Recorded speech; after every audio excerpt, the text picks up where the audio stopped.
The two-day mega spectacle in Prime Minister Narendra Modi's parliamentary constituency in Varanasi ended today, which is on Friday, with the PM filing his nomination. Where it wasn't an ordinary filing of nomination, this included a show of strength by the National Democratic Alliance, which is the alliance headed by the BJP. Top NDA leaders were present, whether it was from Akali Dal, Prakash Singh Badal, or Ramvilas Paswan, or Bihar Chief Minister Nitish Yadav, or Shiv Sena's Uddhav Thackeray. This in fact reminded us of the nomination filing process by BJP President Amit Shah in Gandhinagar, in which also lots of NDA leaders were present. In fact, these same names were present there. Some of these same names were present there. That also included a show of strength in terms of a rally, in terms of a road show where all of these leaders attended. Well, what does this really mean? That is exactly what we are looking at today. Is this mere optics, or does the show of strength mean something else? Does the show of strength mean that the BJP is willing to accommodate its allies a little more going forward if it has a shot at power after these elections? Well, essentially, to begin with, of course, these are optics. What is the need for these kind of optics at this point? Why is it that the BJP insisted on it even with Amit Shah's filing or with Mr. filing today? This comes at a time when the opposition attempts to cobble together some kind of an alliance against the PM, against the BJP, seems to have drifted into different directions. This is something that the opposition has been trying to do for a long time. We know there have been several meetings, there have been several occasions when a show of strength has happened, whether it was in Karnataka when the Congress JDS government was sworn in last year. This kind of coming together of opposition parties has happened on various occasions in which the opposition was trying to give a message out to the BJP that the parties were coming together against Modi. Gradually, however, the situation seems to have changed. While earlier it seemed like the BJP was losing allies when Chandrababu Naidu TDP walked out of the BJP. Earlier this year, Assam's Ahom Gana Parishad walked out of the BJP's fold. However, gradually things sort of shifted. The BJP managed to seal all its alliances well in time for the polls, whether it was with difficult, cranky allies like the Shiv Sena or Akali Dal, or whether it was in Tamil Nadu with AIA DMK. And even managed to get Northeast back into its, get back in control in the Northeast with respect to allies. AGP came back to the BJP, to the NDA fold.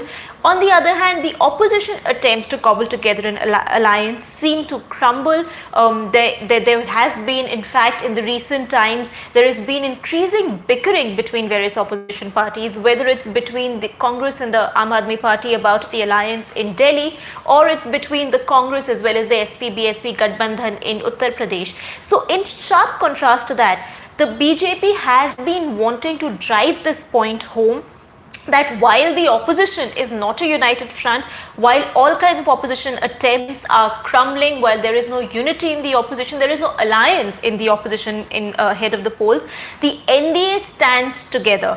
This was a way to show that Modi is popular not just among the public, for which they used the roadshow, which we know was attended by many people, which the BJP is terming as a mega success, but also among the allies. So basically two things: one, to bring out a sharp contrast between the NDA and the opposition, where there is unity as far as the NDA is concerned. It's one force, and there is no unity as far as the opposition is concerned. And to show, the second thing is to show how the party's top leadership, both party President Amit Shah and Prime Minister Narendra Modi, enjoy full support, complete support of the senior most leaders of the parties that are in alliance with them.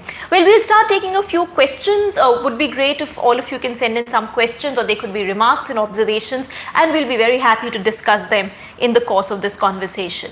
Karthik Satish wants to know, has the opposition waved the white handkerchief with EVM excuse out? Well, I think this EVM, the entire theory about EVMs being, not being tamper-proof or being tampered with rather, always comes up when the party in opposition has doubts about it. We've never seen a ruling party really talk about it, which shows that there is a certain degree of cynicism as far as EVMs are concerned. This started with the BJP. Make no mistake, it was BJP led by senior leader L.K. Advani who had talked about EVMs. This was something which was talked about in Parliament when the BJP was in opposition by Sushma Swaraj, who was then leader of opposition, by Arun Jaitley. So this is something the BJP had started when the Congress was doing well at the hustings, and gradually as the BJP started doing well, the party completely stopped talking about EVMs, completely stopped talking about how or whether EVMs can be tampered, and in fact have said that these are just conspiracy theories the opposition is floating, and the opposition parties have started talking about it. Now, when you see how the Congress managed to win the 3 state assembly elections in Chhattisgarh, Madhya Pradesh and Rajasthan in December, and once they won these elections, there was no talk of EVM tampering from their point of view on there. So really this is something which I think, I don't think there is much to it. There's something that the Election Commission has clarified time and again. It has held hackathons. It's just something that comes up before every election, and I think should be taken with more than just a pinch of salt. In fact, with perhaps a fistful of salt. There is a question from Rohit: NDA in full force while Congress president surrounded by family. Does this prove something? Well, I'm not sure whether it proves anything, Rohit, but you're right. This is the kind of point that the BJP wants to drive home. The BJP wants to say that it's a democratic party which enjoys the support of its allies. In fact, if you notice, before filing his nomination, Prime Minister Narendra Modi also made the gesture of touching the feet of Prakash Singh Badal, who, as we know, is a senior leader, is a veteran politician of the Shiromani Akali Dal. Basically to drive home the point that the BJP is a different party from the Congress, and Congress is more of an entitled party which is based on dynasty and which is surrounded by family, as you pointed out. And the BJP, on the other hand, is a party that enjoys the support and the popularity of its allies as well, unlike the Congress, which as I've mentioned earlier, has not managed to seal too many alliances in these elections. There's a question from Manoj Rai: impact of Modi's rally on Purvanchal seats. Now, well, each time you have a rally or a road show, it's not just for that particular constituency. So the kind of spectacle that was witnessed in Varanasi over the last 2 days, whether it was a mega road show or it was the Ganga Aarti or the kind of nomination process that happened today, of course it was aimed at Varanasi, considering that is the PM's constituency, but not just at Varanasi, because that is a seat that the PM knows he's going to win. I don't think there are any surprises one quite expects there. It's a message to the entire region and to sort of tell the voter of the region how popular the PM is. It's something which works as optics, and in the last leg of this election, this is something that we'll see more in terms of going all out or to campaign in a certain region to send out a message to the entire region. As far as Purvanchal is concerned, well, of course, East UP has been a BJP stronghold. We know Varanasi, of course, is. We know Gorakhpur has been. The bipoles were, of course, a different story. So the whole idea is to send out, to have an impact in the entire region and not just in Varanasi, with the kind of roadshow that was organized and the mega spectacle, as I said, that took place. Amarnath HK wants to know: it seems BJP has won the game of alliances, even though it was perceived initially that it is losing alliances. With the allies, BJP has make up for losses of some allies like the TDP. Well, that's a good question. Of course, the previous part we've discussed earlier on in the conversation, that yes, optics have now become more on the BJP side as far as alliances are concerned. At one point, particularly when the no confidence motion happened, really for a government which has a mandate like the kind it has in the Lok Sabha, really a no confidence motion would have been avoidable in its 5-year term. It would not have wanted to go through something like that, but it had to, because its own ally, the TDP, had walked out over the issue of special status to Andhra Pradesh. It lost an ally, and it seemed like the BJP was in no position in terms of alliances. It seemed that even its own allies like the Shiv Sena may or could abandon it. But clearly that is a game the BJP has played smartly This also, as I said, is in sharp contrast to the Congress. So hence, of course, that in that sort of a game at this point, it seems like the BJP has an edge. As far as whether it can make up for the loss of alliances like TDP will depend entirely in terms of how the TDP and the BJP allies perform. Look, Maharashtra was a state where the BJP could not have afforded to go separately with the Shiv Sena. That would have given the NCP Congress a very definite edge. The BJP has managed to prevent that. In the northeast, it needed its alliance because it doesn't have the kind of hold except in Assam and various parts of the northeast. So it would need smaller parties to go with it. So alliances are important. Whether it can make up for the loss of one ally like the TDP, it also depends on how the parties in Andhra Pradesh perform, how Jagan Reddy's party, for instance, performs, and if it performs much better than the TDP, whether they would be willing to ally with the BJP post-poll. Let's not forget, here we are talking only about pre-poll alliances. There are parties who've kept their cards close to their chest, whether it's Jagan Reddy's YSR Congress or it's Naveen Patnaik's BJD in Orissa. They have remained equidistant from both the Congress and the BJP and this Gadbandhan or Mahagadbandhan of sort. And we don't know which way they are planning to go. And these are parties that could do well, that will get in a certain number of seats. So a lot of the alliance game will be played out after the elections, and not all of it is really playing out just yet. There is a question from Sarthak Solanki. Policies by BJP are both success and failure, but is it true the intentions are right and in national interest? And should they be given another chance? Really, that this is not my mandate to quite comment on whether they should be given another chance or not. This is a democracy. Everybody has a vote and people will vote, and we'll know whether people believe that the BJP ought to be given another chance. But yes, in terms of the policies, I can tell you that there are many policies which have failed. There are many policies which have been disastrous. For instance, demonetization has been the single biggest disastrous policy of this government. However, there also have been schemes and initiatives that have worked, which have resonance on the ground, particularly in rural areas. Schemes like rural housing, like Ujjwala, have worked, and this is something people are talking about, that saying they have benefited. So like with each government, this government's performance has been a mixed bag, and that's something that is perhaps true for all governments and not just for the BJP. How would you explain, okay, there's a question from Akshay Wagh. Congress is losing perception battle against Modi. Is it work in Varanasi done by MP Modi or brand Modi that is working for the people? How would you explain about yesterday's PM speech given after roadshow at Varanasi? You know, of course, brand Modi is working, and that is something which is working not just in Varanasi but in various parts of the country. But what you ask about what Modi said after the rally is interesting, after the roadshow is interesting, because when he spoke to eminent personalities in Varanasi, he chose again to talk about terror. He chose to talk about how prosperity and everything is all right, but it wouldn't, you know, nothing is as important as security, and in a way indicating that BJP was the only government that can protect the country, and his was the only government which would be positive from the point of view of national security. And this is a recurrent theme.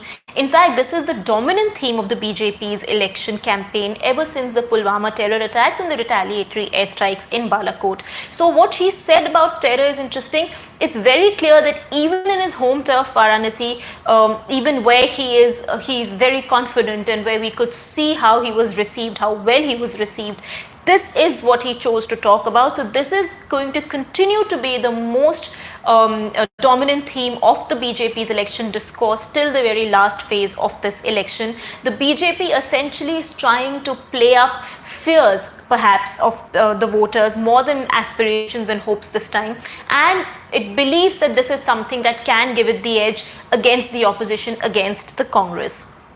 Kuldeep Singh says, how much expenditure do you think has the PM made in the last 2 days in Varanasi? Really, I have not analyzed it. I wouldn't be able to give you any figure, but this is something that the figures would be available with the Election Commission. In fact, they would be available with the Chief Electoral Officer of the state. So as soon as we are able to find these figures, we would be happy to do a story, and you can log into theprint.in to read that story.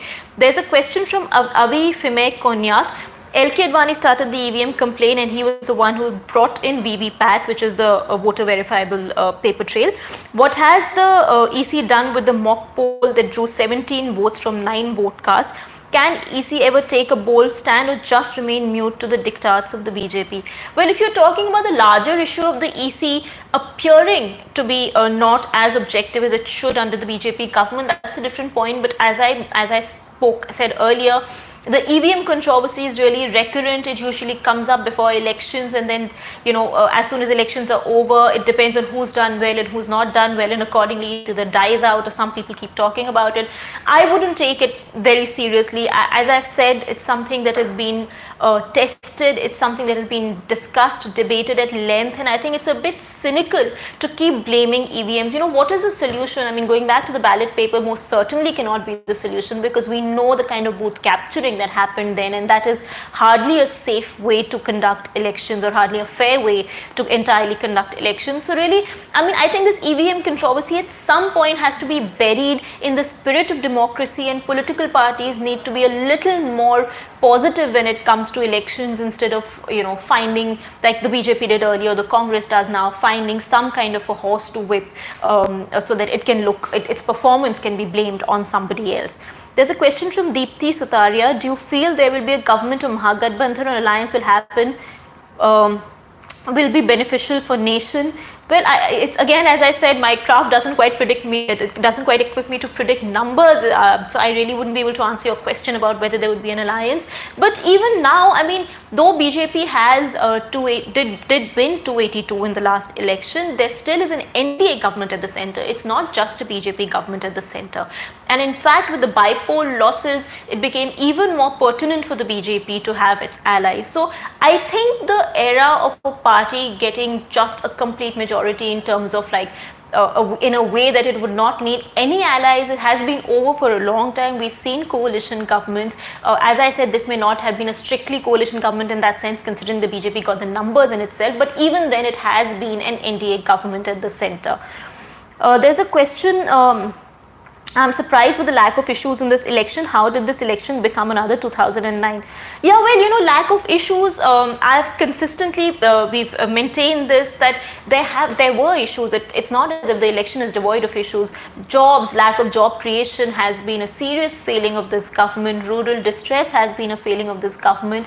Mismanagement on the economic on several fronts on the economy has been a failing of this government, but unfortunately none of these were taken up by the opposition. Unfortunately for the opposition rather, none of these were taken up in a sustained fashion, and somewhere down the line the entire debate ventured into the territory of semantics and rhetoric, when it became about Chaukidar Chor Hai versus Chaukidar is standing for everybody, and Modi talking about how as Chaukidar he is going to protect the nation. And some way this entire discourse became more about semantics, became more about slogans instead of about issues, and that is something that the opposition should think about, because that gave the BJP a slightly easy way out. Being questioned on issues where it has failed to deliver would have made the BJP, would have made the task far tougher for the BJP. What instead happened was that issues that the BJP thought it is comfortable in, whether it's talking about Chaukidar Chor Hai, where the PM could portray himself as a victim who was being targeted by entitled dynasts, or whether it was issues of national security, these are issues where the BJP managed to get its way out instead of having to answer serious questions on where it has not delivered. Does Varanasi roadshow show any kind of Modi wave? How will this impact the Hindi heartland? Well, this is, I mean, let's not extrapolate it to mean a Modi wave or not mean a Modi wave. Either way across the country, Varanasi is one constituency. The PM won by a margin of 3.37 lakh votes last time, which is a huge margin against, we know, Aam Aadmi Party leader and Delhi Chief Minister Arvind Kejriwal. This time, there is no formidable opponent as such. So the BJP hopes to be able to win this with an even larger margin. In fact, some party leaders are saying that they hope the PM will be able to set some kind of a record as far as the margin is concerned. So what happens in Varanasi is not necessarily a reflection. Yes, in Varanasi, one can say it seemed like a sort of Modi wave, and he is expected to do well, but whether this means that there's a wave across the country is really not something we can extrapolate, and I don't think it would be fair to use one constituency, which is the PM's constituency, which is the BJP stronghold, to show what the whole country is thinking.